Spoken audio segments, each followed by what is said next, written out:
20 और 30 गाड़ी दबस देना शुरू कर देंगी। मेवात की तरफ कांग्रेस का वोट ज्यादा है और नहीं हरा देंगे जब तक शांति से घर नहीं बैठेंगे। ये करते हैं ना, वो हिंदू है ही नहीं। जो एक गौ, कल से ही देखना मेवात के अंदर रोजाना चुनाव तो पूरे देश में हो रहा है, लेकिन भरतपुर और धौलपुर 2 लोकसभा क्षेत्र ऐसे हैं, यहाँ एक धर्म युद्ध है। भरतपुर धौलपुर के 2 जिलों के नौजवानों के साथ जो भारतीय जनता पार्टी ने आश्वासन देने के बाद धोखाधड़ी की है, उसको लेके पूरा जाट समाज गंगा जल मिशन लेकर गांव-गांव घर-घर जा रहा है। और जाट समाज का संकल्प है, जब तक भारतीय जनता पार्टी को नहीं हरा देंगे, जब तक शांति से घर नहीं बैठेंगे। ये हमारे बच्चों के भविष्य की लड़ाई है। किसी का ना तो इसमें कोई व्यक्तिगत स्वार्थ है, ये पूरे 2 जिलों के नौजवानों के साथ जो खिलवाड़ हुआ है, इसकी न्याय की लड़ाई जाट समाज एक आंदोलन के रूप में इस चुनाव को ले रहा है।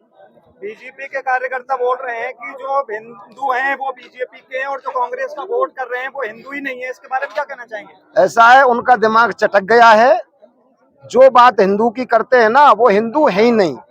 जो एक गौ बीप का व्यापार करती है जिन कंपनी, जिनसे हजारों करोड़ का चंदा भारतीय जनता पार्टी को आया है, वो गौरक्षक है, गौ तस्कर है। मैं मेरे से खुल के बहस करे, आमने सामने बहस करने को तैयार हूँ। जैसा कि संविधान में बताया है कि मताधिकार का स्वतंत्र अधिकार है सभी जन जन को, इसमें अब पार्टीबाजी या धर्मबाजी कहाँ से आ गई? लोकतंत्र में मताधिकार एक ऐसा पर्व है जो अमीर से गरीब को, वाल्मीकि से ब्राह्मण को, सबको समान अधिकार है। एक वोट ही राजा की होती है, एक ही रंग की होती है। समान अधिकार है तो सबको समानता का अधिकार भारत के संविधान में बाबा साहब ने दिया है। और इस तरह की अगर कोई बात करता है तो वो आचार संहिता का उल्लंघन है। और चुनाव की जो आदर्श आचार संहिता होती है, कोई धर्म की और उसकी बात करता है तो ये एक घिनौनी हरकत है। लेकिन जो चुनाव आयोग है वो भी एक स्वतंत्र संस्था है, लेकिन भारतीय जनता पार्टी ने संवैधानिक संस्थाओं को नस्तनाबूद कर रखा है। जिस तरह से भारतीय जनता पार्टी काम में लेती है, ऐसे ही संस्थाएं काम में आ रही है। पिछले चुनाव में एक बात आई है कि जो बूथ बूथ पे गांव में और जो मतलब वोट नहीं डालने देते हैं और झगड़ा प्रसाद करते हैं, इसके बारे में क्या व्यवस्था रहेगी अपने कांग्रेस पार्टी की? देखो, ये भारतीय जनता पार्टी का सिस्टम है, जहां दूसरे लोगों के वोट होते हैं वहां पर सीसीटीवी कैमरा लगाए जाते हैं और फोर्स लगाई जाती है।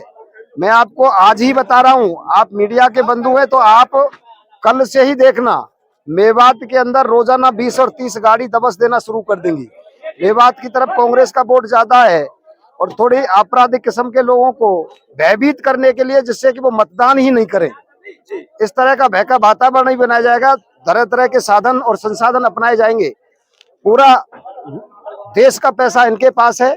भारतीय जनता पार्टी एक राजनीतिक दल नहीं, एक राष्ट्रीय कंपनी है जिसका उद्देश्य देश को बेचना है। जिस तरह नेम सिंह फौजदार जी कांग्रेस प्रत्याशी संजय जाटव का समर्थन कर रहे हैं, तो क्या लगता है कि आने वाले समय में कांग्रेस में जाएंगे नेम सिंह फौजदार जी? मैं एक स्वतंत्र इंसान हूं, जनता की लड़ाई लड़ता हूं। पार्टी समय पे देखूंगा क्या होगा, लेकिन जनता के हक और अधिकार की लड़ाई लड़ना मेरा कर्तव्य है। हम जनता से बड़ी कोई पार्टी नहीं मानते, जनता की सेवा करते हैं और जनता के चरणों में अपना जीवन यापन करते हैं। इस बार राजस्थान में 25 सीटों में से कांग्रेस का कितनी मजबूती समझते हो, कितनी सीटों पर मजबूती समझते हो? ये तो 4 तारीख को जब परिणाम आवेगो, इनकी जब पतो पड़ेगी कि अब भट्टा सी खुलेंगी।